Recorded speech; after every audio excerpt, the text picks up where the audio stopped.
அஸ்ஸலாமு அலைக்கும் வரஹ்மத்துல்லாஹி தஆலா வபரகாத்துஹு. 5 நிமிட மதரசா குர்ஆன் ஹதீஸின் ஒளியில் 1வது தலைப்பு இஸ்லாமிய வரலாறு.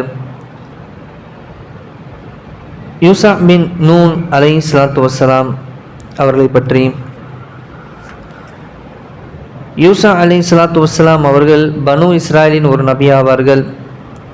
இவர்கள் யூசுப் அலைஹிஸ்ஸலாத்து வஸ்ஸலாம் அவர்களின் வழித்தோன்றலாவார்கள். மூசா மற்றும் ஹாரூன் அலைஹிஸ்ஸலாத்து வஸ்ஸலாம் ஆகியோரின் பணியாளரும் ஆவார்கள். காஃப் என்னும் அத்தியாயத்தில் ஹித்ர் அலைஹிஸ்ஸலாத்து வஸ்ஸலாம் அவர்களை சந்திப்பதற்காக மூசா அலைஹிஸ்ஸலாத்து வஸ்ஸலாம் அவர்கள் சென்றபோது அவருடன் ஒரு இளைஞரும் சென்றதாக வர்ணிக்கப்பட்டுள்ளது. அந்த இளைஞர் யூசா அலைஹிஸ்ஸலாத்து வஸ்ஸலாம் அவர்களே ஆகும்.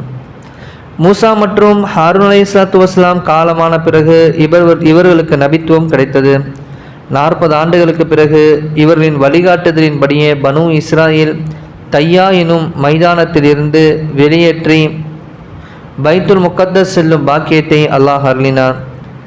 பைத்துல் முகத்தஸில் நுழையும் போது தௌபா செய்த வண்ணம் நுழையும்படி அல்லாஹ் உத்தரவிட்டான். ஆனால் அவர்களில் சிலர் அந்த தௌபாவை கேலி செய்ததால் உத்தரவுக்கு கீழ்ப்படியாத குற்றத்திற்காக அவர்களை அல்லாஹ் அளித்தான்.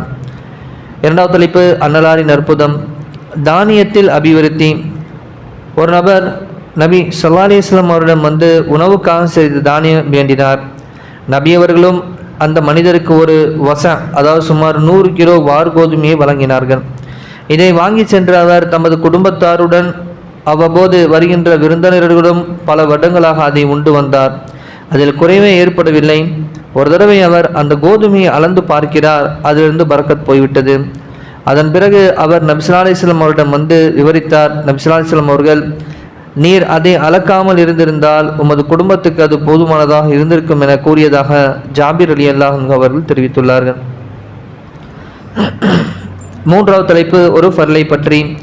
பாங்கு சத்தம் கேட்டும் தொழாமல் இருப்பது.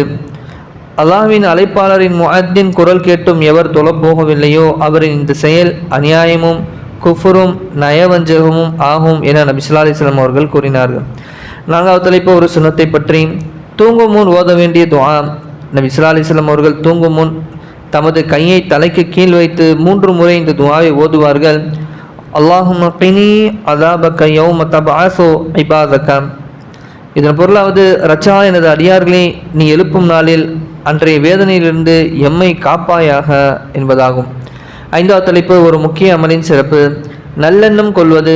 மக்களை பற்றி நல்லெண்ணம் கொண்டிருப்பது இது சிறந்த வணக்கத்தில் உள்ளதாகும் என நபி ஸல்லல்லாஹு அலைஹி வஸல்லம் அவர்கள் கூறினார்கள். 6வது தலைப்பு ஒரு பாவத்தை பற்றி. அவதூறு பெரும் பாவமாகும். குர்ஆனில் அல்லாஹ் தஆலா கூறுகிறான், எவன் ஒரு தவறையோ அல்லது பாவத்தையோ செய்துவிட்டு அப்பால் அதனை ஒரு நிரபராதியின் மீது பழி சுமத்தி விட்டால் அவன் நிச்சயமாக அவதூறையும் பகிரங்கமான பாவத்தையும் சுமந்து கொள்கிறான்.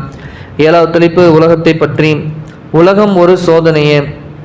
குர்ஆனில் அல்லாஹ் தஆலா கூறுகிறான், நாம் பூமியின் மீதுள்ள அனைத்து பொருட்களையும் பூமியின் அலங்காரமாக ஆக்கினோம்.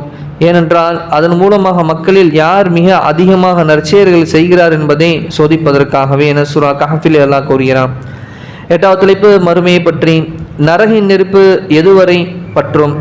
நரகவாசிகளில் சிலருக்கு கணுக்கால் வரைக்கும், சிலருக்கு முழங்கால் வரைக்கும், சிலருக்கு இடுப்பு வரைக்கும், சிலருக்கு கழுத்து வரைக்கும் நெருப்பு பற்றி எரியும் என நபி ஸல்லல்லாஹு அலைஹி வஸல்லம் அவர்கள் கூறினார்கள். 9வது தலைப்பு நபிவழி மருத்துவம். 3 மூச்சில் நீர் குடிப்பதின் பலன். நபி ஸல்லல்லாஹு அலைஹி வஸல்லம் அவர்கள் கூறினார்கள், குடிக்க தகுந்த பானங்களை 3 மூச்சில் குடிப்பார்கள். மேலும் அவ்வாறு குடிப்பதால் நிம்மதி ஏற்படுவதாகவும் சிரமம் மற்றும் நோயிலிருந்து பாதுகாப்பு கிடைப்பதாகவும் நல்ல விதமாக ஜீரணிப்பதாகவும் கூறினார்கள். 10வது தலைப்பு அன்னலாரின் அறிவுரை. சாபக்கேடு ஏற்பட காரணமான 2 விஷயங்களை தவிர்த்திடுங்கள் என நபி ஸல்லல்லாஹு அலைஹி வஸல்லம் அவர்கள் கூறியபோது, யா ரசூலுல்லாஹ், அவை யாவை என சஹாபாக்கள் வினவினார்கள். அதற்கு நபி அவர்கள், 1 மனிதர்கள் நடமாடும் பாதையில் மலஞ்சலம் கழிப்பது, 2வது நிழல் தரும் இடங்களில் மலஞ்சலம் கழிப்பது என கூறினார்கள். இந்த ஹதீஸ் முஸ்லிம் ஹதீஸ் கிரந்தத்தில் பதிவு செய்யப்படுகிறது. அபூ ஹுரைரா ரலியல்லாஹு அன்ஹு அவர்கள் அறிவிக்கிறாங்க. அல்லாஹ் எதை நமக்கு ஏவினானோ அதை செய்யக்கூடிய பாக்கியத்தையும், அல்லாஹ் எதை விட்டு தவிர்ந்திருக்கு நம்ம கட்டளை இடுகின்றானோ அதை விட்டு தவிர்ந்திருக்கூடிய பாக்கியத்தையும் நம் அனைவருக்கும் தந்தல் புரிவானாக. சுப்ஹானல்லாஹி பிஹம்திஹி சுப்ஹானக்கல்லாஹும்ம பிஹம்திக அஷ்ஹது அல்லா இலாஹா இல்லா அன்த அஸ்தக்ஃபிருக வ அதூபு இலைக். ஆமீன். ஹைரி. சுப்ஹான ரப்பிக ரப்பில் இஸ்ஸத்தி அம்மா யசிஃபூன் வஸ்ஸலாமு அலல் முர்ஸலீன் வல்ஹம்துலில்லாஹி ரப்பில் ஆலமீன். ஸல்லல்லாஹு அலா முஹம்மது ஸல்லல்லாஹு அலைஹி வஸல்லம். ஸல்லல்லாஹு அலா முஹம்மது ஸல்லல்லாஹு அலைஹி வஸல்லம். ஸல்லல்லாஹு அலா முஹம்மது யா ரப்பி ஸல்லி அலைஹி வஸல்லம். அஸ்ஸலாமு அலைக்கும் வரஹ்மத்துல்லாஹி தஆலா வபரகாத்துஹு.